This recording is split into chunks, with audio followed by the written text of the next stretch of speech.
छत्तीसगढ़ से, और एक मुहिम लेकर के चले थे कि लोगों को सिखाना है, आगे बढ़ाना है, खुद को भी आगे बढ़ाना है, खुद की गरीबी मिटाना है, दूसरे की भी गरीबी मिटाना है।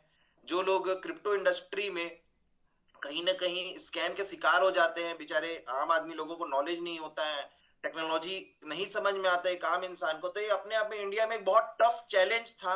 आज से लगभग 10-11 महीने पहले की बात है कि लोगों को टेक्नोलॉजी के नाम से टी भी नहीं पता था, ब्लॉकचेन के नाम से बी भी नहीं पता था, क्रिप्टो के नाम से सी भी नहीं पता था। उसके बावजूद भी लोग इन्वेस्टमेंट कर रहे थे। ये मार्केट की एक बहुत बड़ी प्रॉब्लम थी। तो रमेश पटेल सर, मैं और हमारे कुछ सीनियर्स जैसे विनय सर और हम सब लोगों ने मिलकर के एक बीड़ा उठाया, ठीक है। और उसमें शशि सर भी साथ साथ दिया, और बहुत सारे लोग हैं जो यहाँ ट्रेनिंग देते हैं, सब लोगों ने साथ दिया, मनोज सर भी साथ दिए, है ना। और ये सारे सीनियर्स और सब लोग हम लोग मिल करके ग्रो टुगेदर को जो आज रन कर रहे हैं, इस उद्देश्य के साथ कि हम लोगों को टेक्नोलॉजी सिखाएं, हम लोगों को ब्लॉकचेन सिखाएं, हम लोगों को क्रिप्टो सिखाएं, क्योंकि लोग तो पैसा लगा ही रहे हैं, क्योंकि इंसान ग्रीडी होता है, इंसान क्या होता है, लालची होता है। तो लालच के चक्कर में लोग पैसे लगाते ही लगाते हैं, चाहे 10,000 लगाए, चाहे 50,000 लगाए, चाहे 10 लाख लगाए, चाहे 10 करोड़ रुपए लगाए। क्या मैं सही बोल रहा हूँ, यस और नो? तो वो सीख करके लगाए, एक मुहिम के साथ हम चले ताकि लोगों का पैसा ना डूबे, लोगों के साथ स्कैम मत हो। और इस उद्देश्य के साथ हम बहुत तेजी से आगे बढ़ रहे हैं, और ईश्वर हमारा साथ दे रहा है, भगवान जी हमारे साथ दे रहे हैं, और आज हम बहुत ही सक्सेसफुली हमारे इस ट्रेनिंग प्लेटफॉर्म को रन कर पा रहे हैं। और इस ट्रेनिंग प्लेटफॉर्म के थ्रू जो अच्छे प्रोजेक्ट ओरिजिन है, उसमें हम बहुत अच्छे से अपना पैसे को इन्वेस्ट करके ग्रो कर पा रहे हैं। आई होप जो उद्देश्य हमारा था वो पूरा फुलफिल हो पा रहा होगा, और हम अपने उद्देश्य की ओर आगे बढ़ पा रहे हैं। आप ही सभी लोग बताइए, क्या ये मुहिम और उद्देश्य जो हमने लेकर के आज से 11 महीने पहले स्टार्ट किया, क्या वो उद्देश्य पूरा हो पा रहा है कि नहीं हो पा रहा है? आप सभी लोग लगातार ट्रेनिंग अटेंड कर रहे हैं, सीख रहे हैं, ग्रो टुगेदर में आप कोचिंग को अटेंड करते हैं, सब चीजें आप अटेंड कर रहे हैं। आपको कैसा लग रहा है, आप ही लोग मेरे को बताइए। क्या चैट बॉक्स अगर ओपन है, कि अभी क्या है, चैट बॉक्स बंद कर दिए सर? क्योंकि लोग कुछ भी चैट करते हैं तो चैट बॉक्स बंद कर देते हैं। अभी मैं चैट बॉक्स ओपन कर दिया हूँ, तो जल्दी से मेरे को ये बताइए, आपका फीडबैक चाहिए, क्योंकि आपके फीडबैक को ही हम फॉरवर्ड करेंगे। और कुछ भी चीजें रहती है तो मेरे तक जरूर बातें पहुंचाए, मैसेज के थ्रू, ऑडियो मैसेज के थ्रू। अमरदीप एनर्जेटिक सरदार जी मेरा इंस्टाग्राम है, वहां मैसेज करके कुछ भी आपको लगता है तो जरूर मैसेज में, ऑडियो मैसेज में मेरे तक जरूर पहुंचाएं। आप इंडिया के किसी भी कोने में बैठे हैं, चाहे जम्मू कश्मीर में, चाहे आप कन्याकुमारी में हो, चाहे कहीं पर भी हो, तो हम ऐसा नहीं है कि हम यहाँ पर क्या बोलते हैं, आपकी बातों को नहीं सुनेंगे। हम इंग्लिश में एक एक मैसेज को ध्यान से पढ़ता हूँ, एक एक चीजों को बारीकी से ऑब्जर्वेशन करता हूँ, और एक एक प्रॉब्लम पे हम सॉल्व सॉल्यूशंस लेकर के आते हैं, और उसके लिए घंटों घंटों डिस्कशन करते हैं, रमेश पटेल सर, विनय सर और मैं, और सारे टॉप यहाँ पर की जो सीनियर्स हैं, ताकि आप लोगों को कोई प्रॉब्लम मत हो, आप लोगों को कोई तकलीफ मत हो, ठीक है। क्योंकि हम भगवान के आशीर्वाद से बहुत अच्छा पैसा कमा रहे हैं। अब हम पैसे के लिए नहीं काम कर रहे हैं दोस्तों, अब हम लोगों को आगे बढ़ाने के लिए काम कर रहे हैं। अब हमारा उद्देश्य चेंज हो गया है, ठीक है। अब हमारा उद्देश्य सिर्फ लोगों को आगे बढ़ाना है, सिर्फ पैसा अब नहीं रह गया। पहले तो जब हम फाइनेंशियली बहुत इशू से गुजरते थे तो सिर्फ पैसे के लिए काम करते थे कि भाई पैसे आए किसी तरीके से, और अब हमारा उद्देश्य ही आ गया है। तो आपके सारे मैसेजेस को हम रीड करते हैं। तो आप लोग सभी लोगों से रिक्वेस्ट है कि कुछ भी आपको पूछना रहता है, जानना रहता है, समझना रहता है, तो जरूर बताएं। और चैट बॉक्स में जब ओपन करो तो प्लीज कोई भी जो को होस्ट है बंद ना करें, ऑपरेट मेरे को करने दे। क्लियर है? Thank you so much. तो चैट बॉक्स में अभी मैंने फिलहाल तो ओपन रखा है, अगर आपका क्या ओपिनियन है मेरे को जल्दी से चैट बॉक्स में बताएं। बहुत बढ़िया, बहुत अच्छा नॉलेज मिल रहा है, बहुत बढ़िया। चलिए दोस्तों, तो आज ऑब्जेक्शन हैंडलिंग के जो टॉपिक है उस पर हम लोग आते हैं। ये ऑब्जेक्शन हैंडलिंग टॉपिक एक्चुअली में कोई वो नहीं, आपके सारे प्रश्नों का उत्तर आज हम देने की कोशिश करेंगे स्टेप बाय स्टेप, ठीक है। लेकिन इससे पहले मैं ये चाहता हूं कि थोड़ा सा बेसिक नॉलेज आपको हो जाए, ठीक है, ताकि आप जो है चीजों को समझ पाए। क्योंकि अभी भी मैं ये देख रहा हूँ बहुत सारे लोग पुराने हो गए लेकिन बेसिक क्वेश्चंस करते हैं। थोड़ा सा मैं आपको ये सिखाता हूँ। सबसे पहला टॉपिक ये है कि भाई क्रिप्टो करेंसीज बनती कैसे, ये होता कैसे, ये लॉन्च कैसे होता है, मतलब, और इसमें और क्या क्या चीजें लगती है, ठीक है। कॉइन क्या है, एक्सचेंज क्या है, थोड़ा सा मैं आप लोग को बेसिक्स क्लियर करने की कोशिश करता हूँ अगले 10 मिनट में। देन उसके बाद हम लोग और आगे बढ़ेंगे, ठीक है। हम्म, तो वेट अ मिनट, मैं अपने स्लाइड को थोड़ा सा ओपन कर लूं। एकदम डायरी पे लेकर के बैठिए सभी लोग, ठीक है। और फोकस के साथ आप लोग बैठिए, तमन्ना को पूरा करते हैं। ठीक है, 1 मिनट। चलिए अब हम लोग आगे बढ़ते हैं। तो मेरी स्क्रीन आपको दिख रही होगी, क्लियर है? Yes no? चैट बॉक्स में बता दें, ठीक है? या फिर आप अभी चैट बॉक्स को ऑफ कर देंगे, आप थंब दिखा दें बस। क्लियर है? तो जो को होस्ट है अभी चैट बॉक्स को ऑफ कर दे। क्लियर है? तो देखिए ऊपर में टॉपिक क्या लिखा है, ecosystem of the crypto financial world. ठीक है, कि इस फाइनेंशियल वर्ल्ड में आपको क्या क्या चीजें जान जरूरी है तब ये बनेगा। जैसे ऑटोमोबाइल में, ऑटोमोबाइल इंडस्ट्री, कार की इंडस्ट्री है, तो कार उसको बनाना है, उद्देश्य क्या है? एक अच्छी कार बनाना। तो क्या क्या चाहिए भैया? कार का पूरा ढांचा चाहिए, सीट चाहिए, स्टीयरिंग चाहिए। क्लियर है? एक फैक्ट्री चाहिए बनाने के लिए, कच्चा माल चाहिए, लोहा चाहिए। क्लियर है? इंजन चाहिए। तो ये सारी चीजों से तो कार बनेगा ना, यस और नो? क्लियर है? वैसे ये पूरी संसार जो है, ये क्रिप्टो का जो पूरा फाइनेंशियल वर्ल्ड, ये किन किन चीजों से मिलकर के बनता है? क्लियर है? उसको हम समझते हैं। तो सबसे पहले एक वेबसाइट चाहिए। ठीक है? वेबसाइट होता है, जैसे कि वेबसाइट, जैसे हमारा वेबसाइट का नाम क्या है, जो ओरिजिन में जो इन्वेस्टमेंट करें हम उसकी केस स्टडी के थ्रू हम समझेंगे। ठीक है? ओरिजिन की केस स्टडी के थ्रू हम चीजों को समझेंगे। वैसे ही सारा है, बिटकॉइन भी वैसी है, एथेरियम भी वैसी है, आपका सारा चीज उसी प्रकार से रन हो रहा है। क्लियर है? एक प्रोजेक्ट को आप समझ गए, चाहे बिटकॉइन को समझ लो, चाहे आप एथेरियम को समझ लो, चाहे आप ओरिजिन को समझ लो, एलजीएनएस को समझ लो, आपको पूरा सब समझ में आने लग जाएगा। क्लियर है? तो अभी ओरिजिन के थ्रू हम समझते हैं, उससे आप ज्यादा को रिलेट कर भी पाएंगे। तो उसके लिए सबसे पहले एक वेबसाइट चाहिए। ठीक है? एक वेबसाइट जिसमें सारा चीज इंटरफेस आपको शो हो। क्लियर है? सिर्फ वो इंटरफेस को शो करने के लिए वेबसाइट की जरूरत होती है। क्लियर है? तो जहां पर टोकन या प्रोजेक्ट आपका दिखता है, लॉन्च होता है, समझ लीजिए। क्लियर है? सरल भाषा में। तो यहां पर वेबसाइट कौन सी है? origindefi.io। क्या है हमारा वेबसाइट? वेबसाइट का नाम क्या है? origindefi.io। एक वेबसाइट चाहिए, वेबसाइट मिल गया आपको। क्लियर है? सेकेंड चीज आपको क्या चाहिए? ठीक है, आपका एक्सचेंज चाहिए। क्लियर है? क्या चाहिए आपको? एक एक्सचेंज चाहिए। ठीक है? एक्सचेंज क्या है? जहां पर बाय और सेल का प्रोसेस कंप्लीट होता है। ठीक है भाई? आप अगर यहां से विदेश जा रहे हो, पैसे को आपको चेंज करना है, तो एक्सचेंज की जरूरत पड़ेगी कि नहीं पड़ेगी? यस और नो? बिल्कुल पड़ेगी। आप शेयर मार्केट में जाओ, शेयर खरीदोगे बेचोगे, एक्सचेंज की जरूरत पड़ेगी कि नहीं पड़ेगी? एक्सचेंज का मतलब क्या होता है? एक्सचेंज का मतलब एक चीज के बदले में जो दूसरा चीज आपको दे दे, वो होता है एक्सचेंज। तो 1K फुल हो चुके हैं, बधाई हो आज फिर से। ठीक है? ये बहुत बड़ी अचीवमेंट है।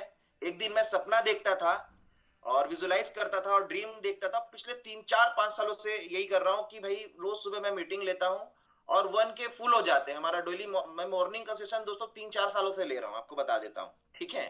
जब से डिजिटल मार्केटिंग चीजें सीखना चालू किया, और उस समय 10 20 30 50 लोग भी नहीं आ पाते थे मेरे सेशन में, कोई सुनना ही नहीं चाहता था मुझे। ठीक है? तो ये चीजें, क्योंकि जब आपके पास अचीवमेंट नहीं रहता ना, तो आपकी ज्ञान भी लोगों को बकवास लगती है, और लोगों को वो लगती भी थी। क्लियर है? कुछ लोगों ने साथ दिया जिसके कारण से हम आगे बढ़े, जिसमें एक रमेश पटेल सर का मैं बहुत धन्यवाद देता हूँ हर बात पे। तो ये बहुत मेरे को प्राउड फील होता है कि जब मैं 1K फुल होते हुए देखता हूँ ना, तो मेरे आंख से आंसू आ जाते हैं कि भाई एक दिन ऐसा भी था कि कोई आता नहीं था सुनने के लिए, और सुबह मॉर्निंग में 4 5 लोगों को बैठा बैठा के उनको समझाता था। ठीक है? और आज देखिए 1K फुल हो जाता है, फिर जूम में 3 4 सौ लोग, मतलब 14 15 100 लोग आ जाते हैं। और आप सोचिए अगर ये स्टेडियम होता, अगर ये हॉल होता और 14 15 100 लोग सामने बैठे, तो क्या माहौल होता? आप विजुलाइज करिए। तो हर चीज पॉसिबल है दोस्तों, ऐसा नहीं कि हम एक दिन में कहीं पहुंचे हैं। हर दिन की मेहनत, हर घंटे की मेहनत से हम यहाँ पहुंचे हैं। क्लियर है? बस हार नहीं मानना है आपको, बस याद रख लीजिए। आते हैं टू द पॉइंट पे, कि एक्सचेंज की जो मैं बात कर रहा था आपको, ठीक है, कि जो एक्सचेंज का मतलब होता है जहां पर दोनों चीज हो, तभी तो एक्सचेंज होगा ना। अदला बदली, सरल भाषा में। जैसे क्या बोलते हैं, शेयर मार्केट में आपका पैसा भी पड़ा है और शेयर भी पड़े हैं। आप शेयर दो रिलायंस का, पैसा ले जाओ, और पैसा दो और शेयर ले जाओ, बात खत्म हो गई। बात समझ में आया? आप एयरपोर्ट में जाते हो, वहां पर आपको डॉलर का एक्सचेंज होता है। आप डॉलर आपको चाहिए, आप जा रहे हो फॉरेन, क्लियर है, आपको डॉलर से वहां पर खरीदी बिक्री होगी। आप अपने रुपए को दो, वहां रुपए का भी बंडल पड़ा हुआ है। ठीक है? एयरपोर्ट में जो एक्सचेंज है वहां पर, और आपके डॉलर का भी बंडल पड़ा हुआ है। ठीक अपना रुपए को दे दो और डॉलर लेके चले जाओ, उस वैल्यू का जो भी उसका मार्केट वैल्यू चल रहा होगा, ठीक है, और आते समय अब वहां एक्सचेंज में आप अपने डॉलर को दे दो, आप रुपए ले लो। सिंपल सरल बात है। तो वही एक्सचेंज यहां पर भी है। यहां पर क्या चीज का एक्सचेंज है? क्रिप्टो करेंसी का एक्सचेंज है। तो यहाँ पर क्रिप्टो करेंसी पड़ी होगी और डॉलर पड़ा होगा। आप क्रिप्टो करेंसी को जिस भी रुपए में, मतलब डिपेंड करता है उसका पेयर किसका है। किसी सेंट्रलाइज एक्सचेंज में आप जाओगे जो आईएनआर में भी ट्रेड होता है कि भैया आईएनआर दो, क्रिप्टो खरीद लो, क्रिप्टो दो, आईएनआर ले लो। फिर डॉलर में भी ट्रेड होता है। फिर आपका स्टेबल कॉइन से भी होता है ट्रेड। क्लियर? तो ओरिजिन किससे हो रहा है? स्टेबल कॉइन से होता है। ओरिजिन जो ट्रेड हो रहा है, मतलब जो एक्सचेंज हो रहा है, वो किससे हो रहा है? वो एक स्टेबल कॉइन से हो रहा है। स्टेबल कॉइन का नाम क्या है? कौन बताएंगे? चैट बॉक्स ओपन करें। ठीक है, कौन बताएंगे? हम किससे एक्सचेंज कर रहे हैं? तो डाई से कर रहे हैं। यहां पर स्टेबल कॉइन के रूप में क्या रखा गया? स्टेबल कॉइन मतलब एक डॉलर। क्लियर है? कॉइन दो प्रकार का होता है। पहला होता है अनस्टेबल, जिसका रेट अप एंड डाउन होता रहेगा, बिटकॉइन, एथेरियम, एलजीएनएस, सुई, ये सारा चीज। क्लियर है? दूसरा होता है कि स्टेबल कॉइन जिसका रेट $1 फिक्स है, यूएसडीटी, डाई, यूएसडीसी, और ओरिजिन ने लॉन्च किया स्टेबल कॉइन ए, जो भी प्रोसेस में है। क्लियर बात समझ में आ गया आपको? तो स्टेबल कॉइन ए एक डॉलर की ही वैल्यू होती है। जब टेथर कंपनी को डॉलर कैश वाला दिया जाता है, तब वो एक टोकन, मतलब एक यूएसडीटी डॉलर वाला वो रिलीज करता है। बात समझ में आ गया? वो प्रूफ ऑफ रिजर्व से चलता है। वैसी इंडिया में भी क्रिप्टो करेंसी खुद का लॉन्च किया गया, जहां ₹1 के बदले में आपको एआरसी टोकन मिलेगा। ठीक है, ₹1 के बदले में एक टोकन मिलेगा। असल में वो ₹1 ही है आपका, उसको ₹1 ही माना जाएगा। बात समझ में आ गई आपको? क्लियर है? बट वो पैसे का क्रिप्टो फॉर्म है। पहले पैसे थे हमारे भैया चीजों के रूप में, फिर आए सिक्कों के रूप में, फिर आए नोट के रूप में। ठीक है, और उसके बाद आ गया पैसे जो का रूप बदल गया है, डिजिटल हो गया, फोन पे, गूगल पे। लेकिन पीछे से तो नोट ट्रांसफर होता ही है, बैंक एक दूसरे को तो करता ही है। लेकिन अब नोट का सिलसिला ही खत्म होने वाला है स्टेबल कॉइन आने के बाद, कि पूरी दुनिया जो है अब क्या बोलते हैं, ट्रेड करेगी आपका, क्या बोलते हैं इससे, क्या मैं बोल रहा था आपको, स्टेबल कॉइन से। बात समझ में आ गई? जो पैसा ही है। तो एक्सचेंज का मतलब वही है जहां पर कॉइन भी पड़ा है, ठीक है, और जहां पर आपका डॉलर पड़ा है, स्टेबल कॉइन पड़ा है, दोनों आप स्टेबल कॉइन दो, अपना नॉन स्टेबल कॉइन एलजीनेस ले जाओ, एलजीनेस को दो, ठीक है, और अपना डॉलर डाई ले जाओ, स्टेबल कॉइन ले जाओ। तो ये दोनों का एक्सचेंज होता है, इसको बोलते हैं आपका एक्सचेंज। बात समझ में आ गई? तो आपका बाय सेल नहीं होता है, सारी पब्लिक यहीं पर आके खरीदी बिक्री करती है। सरल भाषा में बाजार भी बोल सकते हैं। आगे आते हैं वॉलेट। तो ये अभी जो आपका एलजीनेस है वो कौन सा एक्सचेंज में है? वो है क्विक स्वैप में। एक्सचेंज भी दो टाइप के होते हैं, सेंट्रलाइज और डिसेंट्रलाइज। जैसे बाइनेंस, कॉइन डीसीएक्स एक सेंट्रलाइज्ड एक्सचेंज है। कॉइन डीसीएक्स इंडिया का है, बाइनेंस चाइना का ऑफिस था, फिर उसके बाद वो न्यूजीलैंड और अदर जगह चला गया है। क्लियर है? तो ये चीजें हैं। और सेंट्रलाइज एक डिसेंट्रलाइज एक्सचेंज है क्विक स्वैप, पैनकेक स्वैप। तो होमवर्क आपका क्या है? 5 एक्सचेंज के नाम आपको लिखना पड़ेगा, सेंट्रलाइज और डिसेंट्रलाइज, आपको याद होना चाहिए। क्लियर है? आगे हम लोग बढ़ते हैं। ठीक है, वॉलेट। वॉलेट क्या होता है भाई? अब हम खरीदी बिक्री कर रहे हैं तो कहीं तो रखेंगे ना पैसे को। क्लियर है? कहीं तो रखेंगे पैसे को। तो कहाँ रखेंगे भाई हमारे पैसे को? जैसे अभी हमारे पास पैसा कमाते तो कहाँ रखते हैं? बैंक में रखते हैं। हमारे खाता नंबर होता है, ठीक है, जो हमारे लिए लॉट होता है, ठीक है, बैंक में। तो वैसे ही क्रिप्टो की दुनिया में भी, ये भी फाइनेंशियल वर्ल्ड है, तो यहाँ अपने क्रिप्टो कॉइन को कहाँ रखेंगे? बोरी में भर के थोड़ी ना रखेंगे, बैंक अकाउंट में थोड़ी ना रखेंगे, ठीक है, ये वेबसाइट में तो चलता नहीं। तो ये आपका कहाँ होगा? आपके वॉलेट में रखाएगा। उसके लिए अलग से वॉलेट डेवलप है, एप्लीकेशंस डेवलप है, जैसे Bitget, token pocket, MetaMask, XYZ। बातें समझ में आ गई? यस और नो? अब जैसे बाइनेंस है, वॉलेट की भी सुविधा देता है, एक्सचेंज की भी सुविधा देता है। आपका बिटगेट है, वो एक्सचेंज की भी सुविधा दे रहा है, क्रॉस चेन पेमेंट की भी सुविधा दे रहा है, और वॉलेट की भी सुविधा दे रहा है। डिपेंड करता है वो कंपनी क्या क्या सर्विसेज देती है। और आपका टोकन पॉकेट क्या है? सिर्फ वॉलेट का सर्विस देता है। ये हो गया, क्लियर हो गया आपको? वॉलेट क्या होता है? जहां आपका पैसा, आपका कॉइन आपके खाते में है, उसको बोलेंगे वॉलेट। क्लियर है? इसमें लिखा भी है, जिसमें कॉइन और टोकन रखने के लिए काम आता है। ठीक है, उसके बाद क्या बोलते हैं आपका ब्लॉकचेन।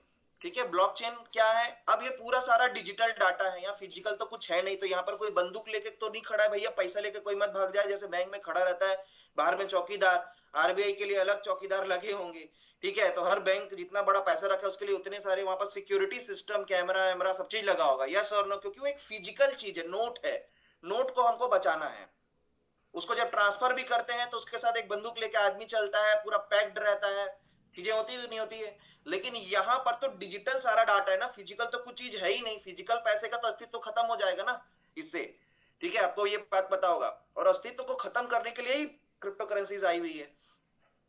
तो यहाँ पर जो सेफ्टी और सिक्योरिटी है, सारा डाटा है, वो कहां जाकर के सेफ होगा, तो वो होगा ब्लॉकचेन में। ब्लॉकचेन एक टेक्नोलॉजी का नाम है, किसी कंपनी का नाम नहीं है, किसी प्रोजेक्ट का नाम नहीं है, किसी वेबसाइट का नाम नहीं है। ब्लॉकचेन एक टेक्नोलॉजी है जिसमें अगर एक बार इस टेक्नोलॉजी के थ्रू, इस मेथड के थ्रू, डाटा को सेव करने का एक मेथड है, जैसे कॉपी में लिखना एक मेथड है, अपने मोबाइल में सेव करना एक मेथड है, गूगल सीट में अपने डाटा को सेव करके कंप्यूटर में सेव कर देना, कंप्यूटर की मेमोरी में या उसके हार्ड डिस्क में, ठीक है, वो एक मेथड है। वैसे ही एक नया मेथड, एक नई टेक्नोलॉजी है जिसका नाम है ब्लॉकचेन। अगर इस मेथड से कोई भी डाटा अगर सेफ हो जाता है, ठीक है, तो वो सेफ हो जाता है। इसकी खास बात क्या है, प्लस पॉइंट भी है कि इसको कोई हैक नहीं कर सकता, माइनस पॉइंट ये कि इसको कोई एडिट नहीं कर सकता। अगर एक बार गलत डाटा सेफ हो जाएगा तो वो एडिट नहीं हो सकता। यहां तक क्लियर हो गया? ये प्लस भी है माइनस भी, दोनों चीजें। भाई सिक्योरिटी बहुत हाई है कि कोई इसको हैक नहीं कर सकता, कोई इसको एडिट नहीं कर सकता। एक बार अगर आपके एड्रेस में, क्योंकि यहाँ पर वॉलेट एड्रेस होता है, यहाँ पर खाता नंबर की जगह क्या होता है, वॉलेट एड्रेस होता है। और डिसेंट्रलाइज अगर आप वॉलेट यूज कर रहे हैं तो आपका नाम, ईमेल आईडी, मोबाइल नंबर कुछ नहीं लगता है। क्लियर? तो आपके एड्रेस में अगर 100 कॉइन ऐसे करके दर्ज हो गया तो वो हो गया दर्ज, उसको कोई नहीं ले सकता आपसे। बातें समझ में आ गई? यस और नो? लेकिन बैंक में जाकर के आप करेक्शन करवा सकते हो मैनेजर के थ्रू, बट यहाँ पॉसिबल नहीं है क्योंकि ये डिसेंट्रलाइज वर्ल्ड। इसलिए डिसेंट्रलाइज वर्ल्ड है क्योंकि ब्लॉकचेन में चीजें, डाटा जाके सेफ हो रही हैं, उसको कोई हैक एडिट नहीं कर सकता। ब्लॉकचेन में जैसे बिटकॉइन का ब्लॉकचेन है, एथेरियम का ब्लॉकचेन का नाम एथेरियम ही है, ठीक है। आपके क्या बोलते हैं, एक्सआरपी के ब्लॉकचेन का नाम एक्सआरपी है, और पॉलीगॉन है एक ब्लॉकचेन। बातें समझ में आ गई? तो सब डाटा ही सेव कर रहे हैं। तो लोग बोलते हैं टोकन नया है, टोकन मतलब अच्छा नहीं होता। भाई टोकन क्या है? टोकन एक डाटा है, कॉइन का एक डाटा है, बस कुछ अंतर नहीं है। जो खुद का ब्लॉकचेन में सारा डाटा सेव कर रहा है, जैसे पोल एक कॉइन है जो पॉलीगॉन का है। तो पॉलीगॉन क्या है भाई? खुद का डाटा को सेव कर रहा है, मतलब पोल जो कॉइन है वो अपने ही ब्लॉकचेन में डाटा को सेव कर रहा है, ठीक है। तो वो पोल जो कॉइन कहला जाएगा, हमारी बोलचाल की भाषा में। क्लियर है? ऐसा कुछ नहीं है कि कोई कॉइन बन गया तो उसके पर आ गए हैं, अब वो तो उड़ उड़ के जा सकता है, ऐसा कुछ नहीं है। क्लियर है? वो भी एक नंबर है, टोकन भी एक नंबर है। अंतर बस ये है कि जो कॉइन है वो खुद का ही, उसके क्रिएटर ने ब्लॉकचेन बनाया और अपने ही ब्लॉकचेन में सारा डाटा सेफ हो रहा है। एक नए ब्लॉकचेन का आविष्कार किया। ब्लॉकचेन का मतलब एक नया आविष्कार होता है, बहुत बड़ी चीज होती है, ठीक है। तो वो अपना डाटा को उसी में सेव करवा रहा है। क्लियर है? और दूसरा होता है कि एक बना बनाया आविष्कार है, बना बनाया ब्लॉकचेन है, उसका यूज करके डाटा को सेव करना, ठीक है। जैसे ओरिजिन क्या करता है, अभी इसका ब्लॉकचेन जो आएगा तब उसमें डाटा सारा सेफ होगा, ठीक है। लेकिन अभी ये पॉलीगॉन के ब्लॉकचेन में अपना डाटा सारा सेव करता है। इसलिए आप एलजीएनएस कॉइन polyscan.com में जाकर के सारा डाटा आप देख सकते हो, जो एकदम ट्रू डाटा है, ट्रांसपेरेंट डाटा है, वो एडिट और हैक नहीं हो सकता। पॉलीगॉन का मालिक चाहे तो भी नहीं कर सकता। बातें समझ में आ गई तो बोलिए यस। यहां तक क्लियर हो गया? ब्लॉकचेन क्लियर है? आगे बढ़े, ठीक है। उसके बाद होता है माइनर और वैलिडेटर। माइनर और वैलिडेटर चाहिए किसी भी क्रिप्टो करेंसीज को लॉन्च करने के लिए। माइनर और वैलिडेटर क्या होते हैं? क्या लिखा है? Validation of the transaction. Mining कर रहे हैं बोलते हैं, तो माइनिंग का मतलब क्या है? वैलिडेटर। तो ये क्या होता है? ट्रांजेक्शन हो रहा है भाई, दो लोगों के बीच में ट्रांजेक्शन होता है, तो बैंक वहां पर ट्रांजेक्शंस को वेरीफाई करता है कि भैया हाँ, इसके बही खाते में इतना पैसा काटो और इसके बही खाते में इतना पैसा जोड़ो। क्लियर है? तो ये बैंक में पूरा एक सिस्टम बना हुआ है इसका। वैसे ही इसको भी सिस्टम बनाना है क्योंकि डिसेंट्रलाइज है। तो यहाँ पर क्या होगा? तो यहाँ पर माइनर और वैलिडेटर्स होते हैं जो दो तरीके से वैलिडेशन करते हैं ट्रांजेक्शन सही है कि नहीं है। ब्लॉकचेन में जो डाटा दर्ज हो रहा है वो सही हो रहा है कि नहीं हो रहा है, उसको चेक करने के लिए माइनर्स और वैलिडेटर्स होते हैं। क्लियर है? कोई इंसान नहीं करता, सारा सॉफ्टवेयर और कंप्यूटर का काम है इसको करना, कंप्यूटिंग पावर लगती है उसके लिए, ठीक है।